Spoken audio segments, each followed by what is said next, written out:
નમસ્કાર દર્શક મિત્રો, @ગુજરાતમાં આપનું સ્વાગત છે। ભરૂચ લોકસભા બેઠક માટે ચેતર વસાવાને ઉમેદવાર જાહેર કરવામાં આવ્યા છે। કોંગ્રેસે ગુજરાતમાં સ્ટાર પ્રચારકોની લિસ્ટ બહાર પાડી હતી, જેમાં સ્વર્ગવાસી અહેમદ પટેલના સંતાનોનો સમાવેશ કરવામાં આવ્યો છે। પરંતુ સ્ટાર પ્રચારકોમાં નામ સામેલ હોવા છતાં પણ અહેમદ પટેલના સંતાનો ચેતર વસાવાના પ્રચાર દરમિયાન જોવા નથી મળી રહ્યા। ત્યારે હવે આ અંગે અહેમદ પટેલની દીકરી મુમતાઝ પટેલે ચોંકાવનારો ખુલાસો કર્યો છે। તેમણે જણાવ્યું છે કે શાના માટે તેઓ ચેતર વસાવાના સમર્થનમાં પ્રચાર નથી કરી રહ્યા। તો તમે જણાવી દઈએ કે સ્ટાર પ્રચારકની યાદીમાં નામ હોવાને કારણે એવું લાગી રહ્યું હતું કે ચેતર વસાવા માટે મુમતાઝ પટેલ આગળ આવશે, મુમતાઝ પટેલ તેમના માટે પ્રચાર કરશે।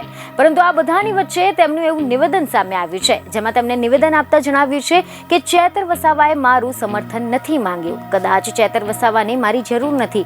હું 1 મહિનાથી ભરૂચ નથી ગઈ અને હું હાલ કોંગ્રેસના ઉમેદવારો માટે પ્રચાર કરી રહી છું। તો મુમતાઝ પટેલના આવા નિવેદન બાદથી જ રાજનીતિ ગરમાઈ ગઈ છે, કારણ કે તેમના નિવેદનથી એવું સ્પષ્ટ થાય છે કે મુમતાઝ પટેલ હજુ પણ ચેતર વસાવાથી નારાજ છે અને છેલ્લે તો તેમણે એમ પણ કહી દીધું કે કોંગ્રેસને ભરૂચ બેઠક પરથી લડવાની જરૂર હતી।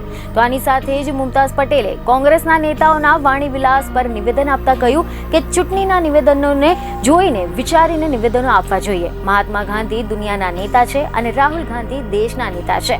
મહાત્મા ગાંધી તેમની જગ્યાએ અને રાહુલ ગાંધી તેમની જગ્યાએ છે। બીજની ખબરો સાથે ફરી મળીશું। ધન્યવાદ।